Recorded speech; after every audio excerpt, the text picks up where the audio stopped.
que se está debatiendo en Argentina la reforma del Código Civil y Comercial, se está unificando y se están tratando distintos temas que antes no estaban contemplados y obviamente hay diversas modificaciones. Nosotros nos hemos comunicado con la doctora Felisa Lambertskis de Wither, quien ella ha estado participando de las distintas comisiones con respecto a la discusión y el debate que se está dando en torno al Código Civil y el tratamiento, la importancia que tiene que tener la voz de los niños y de las niñas. La vamos a saludar. Muy buenos días, doctora Felisa, ¿cómo le va? Paola Ortiz, Alejandro Roto y Alberto Vistuela saludan.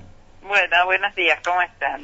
Bueno, queríamos charlar un poquito acerca de este tema y conocer en profundidad esto de tener en cuenta, digamos, la voz de los jóvenes, sobre todo en temas que tienen que ver en adopción o cuando ya cumplen la mayoría, no de edad, sino los 16, 17 años que ellos pueden elegir con respecto a los tratamientos médicos, porque ya se los considera sujetos que tienen capacidad de decisión. Cuéntenos un poquito qué aspectos psicológicos se toman en cuenta y por qué este avance. Bueno, en realidad lo que se toma en cuenta es la capacidad, digamos, de manejarse independientemente, aunque económicamente es difícil a esa edad, ¿no es cierto? Porque a los 16 años todavía hay una dependencia económica de los padres, casi siempre. A los 18 también, pero bueno, en algunas cuestiones el adolescente puede empezar a manejarse un poquito con su propio dinero que lo logre de algún pequeño trabajo que realice. Claro. Porque en general o están todavía en el secundario, empezando una carrera o no, o empezando a trabajar, depende.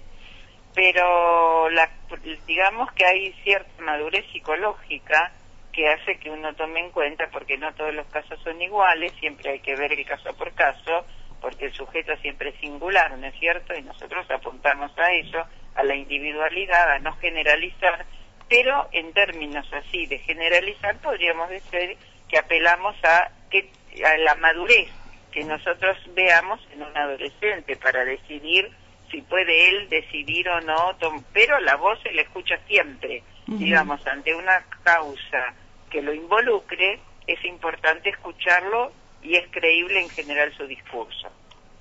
Ahora otro tema que también va a estar reflejado en el tema del Código Civil es modificar esta idea de los padres como correctores y esta idea de castigo por la de direccionar o acompañar a los niños y niñas en el aprendizaje. Esto tiende obviamente a evitar por ahí el chirlo o esta práctica que en otros momentos fue utilizada a la hora de educar y se consideraba que era una forma de educación. ¿Cómo se va a ver reflejado esto en el código? Mire, en el código, digamos, se ha reflejado lo que desde hace mucho tiempo nosotros los especialistas, tanto desde la pediatría como desde la psicología y del psicoanálisis, venimos, digamos, tratando de mostrar la importancia de que la educación no es, digamos, mediante castigos, sobre todo corporales, porque es muy peligroso utilizar el cuerpo de un niño como objeto de castigo, porque esto trae consecuencias psíquicas, ¿no? En el desarrollo posterior del niño. Entonces es importante, sí, la voz, el diálogo, la firmeza, el poder sostener los límites, cosa que hoy en día es muy difícil y hay que empezar desde muy chiquititos con esta norma de que cuando un chico hace algo que no está bien, se le pone un límite y tiene que ser un límite que se pueda sostener. Por ejemplo, uno no puede decir 2 meses no ves a un amigo porque no lo va a cumplir. Claro. Sino que hay que ponerle un límite que uno sabe que lo va a cumplir. Pero como hay una cuestión de muchos sentimientos de culpa, porque hoy los padres trabajan, están bastante tiempo fuera de la casa, entonces es como que les cuesta mucho poner límites, y entonces se recurre al castigo corporal cuando ya hay una situación de impotencia de no saber qué hacer con ese niño, ¿no? Y Exacto. donde ya no, el diálogo ya no sirve para mediatizar la acción, no se puede reflexionar y se pega, pero lo importante es poder reflexionar con el chico acerca de lo que el chico no hizo del todo bien. Claro, ¿cuál es su mirada con respecto a la realidad que hoy por hoy se está teniendo con respecto... No te entendí el comienzo de la pregunta, perdón. ¿Cuál es la sensación o la reflexión que usted hace con respecto a lo que se está viviendo hoy en el país, en tanto que, primero, se dictó la ley de que los jóvenes a los 16 voluntariamente pueden votar, después este tema de poder incorporar dentro del Código Civil y poder poner en funcionamiento completo lo que tiene que ver con la ley 26061, que cambia al niño como un sujeto de tutela, sino que lo convierte en un sujeto de derecho. Esto nos coloca como país con respecto a esta franja etaria o a esta población, digamos, en una posición avanzada con respecto a la mirada que tenemos de nuestros niños y niñas. A ver, nosotros siempre pensamos que los tiempos del Código Civil son muy distintos a los tiempos psicológicos. Entonces, nosotros antes de pensar o de emitir una reflexión, la reflexionamos mucho, valga la redundancia. Entonces todavía no sabemos de esta cuestión nueva de que el chico elija si puede votar o no. Yo creo que hay muchos chicos, muchos adolescentes que están en condiciones, muchos que van a hacer lo que hacen en su casa, muchos que van a hacer lo contrario por oposición, porque están en una etapa de oposición a los padres, y otros que lo van a hacer de cuenta propia.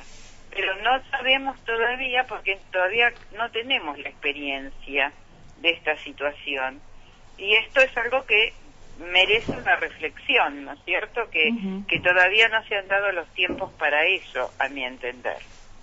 Doctora, muchísimas gracias por esta conversación y por darnos su mirada con respecto a esta realidad y con respecto a la inclusión de otra manera de entender a los niños. Ahora, yo quiero decir algo. Quisiera decir que sí, que si nosotros en todos los casos escuchamos frente a una situación donde el niño o el adolescente está involucrado, le damos fe al discurso del niño o del adolescente. Eso sí.